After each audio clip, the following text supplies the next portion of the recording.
Best of the opening exchanges against the more fancied Dubs. However, they failed to convert their possession into points. And so then, as we join the game 18 minutes into the first half, there's still no score. And your commentator there today was Marty Morrissey. Sean O'Brien taking the free at this side. Barney Rock getting a hand to it to knock it down to Vinnie Murphy. Trinity Gales man. The three Wicklow players beside him.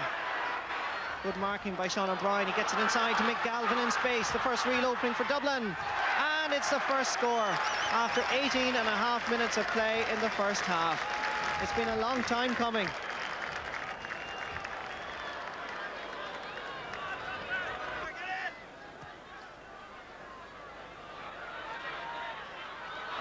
Comes all the way down to Pat O'Byrne. But there is Paul Clark.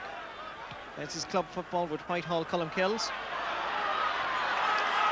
This is Mick Galvin. Inside to Barney Rock. This looks dangerous. Still Barney Rock. Bursting his way through. Referee waves play on. And out over the line and wide. A dangerous moment there for Wicklow. This free being taken by Fergus Daly. Eamon Heary cutting it out for Dublin. His intended pass to Keith Barr didn't quite work out. Comes back to Pat O'Byrne. And that looks a beauty. A good score. An inspirational score by the Wicklow midfielder. And Jerry Hargan cutting out the danger for Dublin. Down towards Vinnie Murphy. Always first to the ball, but finding that Sean O'Brien is a tough defender to crack. This is Kieran Duff. Switching wings to try and get this Dublin forward machine going. Tommy Carr cutting inside. Still Carr. Point number 3. Yes. Good score for Dublin.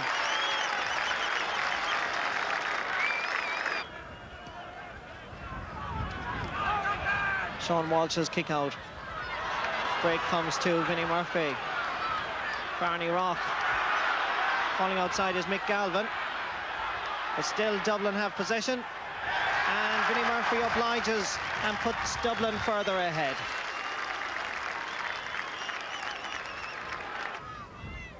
So can Barney do it from this angle? Slides one in, which Mick Galvin does very well to keep in. In support is Vinnie Murphy from a very awkward angle. And the young man who plays his club football with Trinity Gales splendidly puts that one over Sean Walsh's crossbar. Barney Rock dropped that one in. Mick Galvin kept it in. The pass went out to Vinnie Murphy, and he, from a very difficult angle, put it over the crossbar. Good score.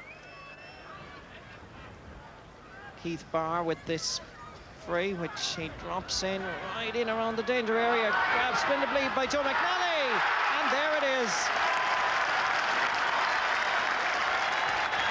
A fine effort by Joe McNally. He really has had a quiet afternoon so far, but that long ball from Keith Barr, which Joe McNally grabbed superbly, turned around, and just like that, into the corner of the net. This is Pat O'Byrne, cutting his way through the Dublin defence. This is Kevin O'Brien. And that's point number 3 for Wicklow. A fine effort indeed, good combination, and Kevin O'Brien reduces Dublin's lead.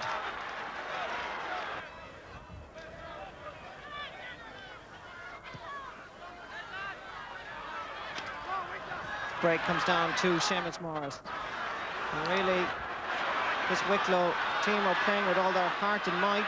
Pat O'Byrne using all his force and muscle to break down this Dublin defence.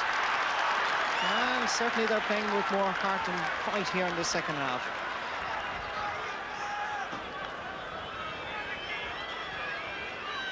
Pat Baker, about 35 metres out. And he glides it over the bar. Dublin 1-6, Wicklow 4 points.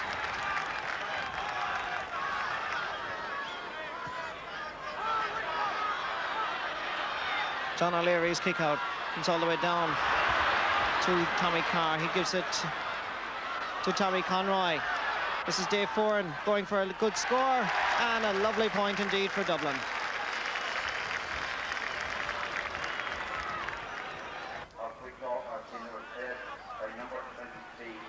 This is number 20 there, Vinnie Hatton. Peter Byrne once again goes on patrol right through the heart of the Dublin defence. Gives it out to Ashley O'Sullivan. And that's a very good score for Wicklow.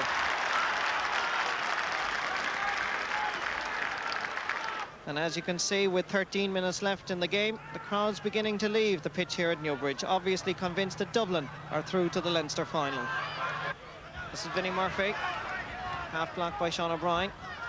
Joe McNally with Hugh Kenny right beside him. Half blocked by the full-back, comes to Tommy Carr.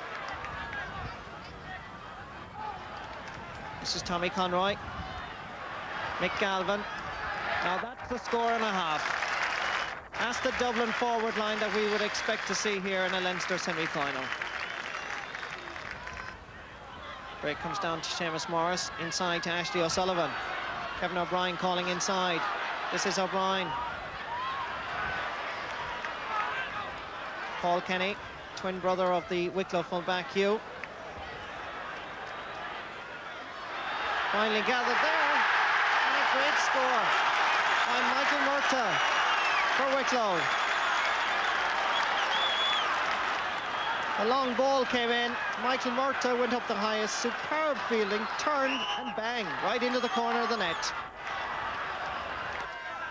Keith Barr with this sideline kick, down towards Joe McNally.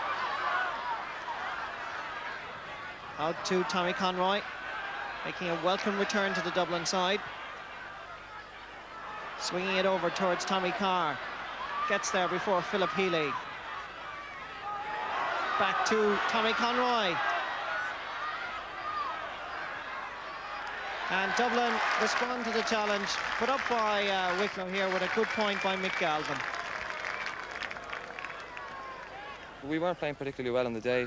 They were very, very strong in the middle of the park. Our lads tried hard, but Peter Byrne made some very good surging runs down the middle of the park in the end, and we settled down though after they got within 4 points. We got it back to 5 and 6, and then we were coasting at that stage. I felt we lost the game in the first 15 minutes. We had 3 very scoreable chances at points and we didn't take them. I think it was around 25 minutes before we scored our first point. And in the end, if we had have scored those points earlier on, we could have gone for points towards the end instead of trying to go for goals. We could have run them a lot closer. We were by no means impressive today or against Kildare, but we have 4 weeks now to work on it, and hopefully for the first time in a long time, if we get everybody fit, we'll have a full panel to pick from, and hopefully we'll be there with a shout on you. We knew the players, we knew the type of commitment we could get from them, and what we set out to do really was to blend some of the older players with them rather than the opposite, to be quite honest about it.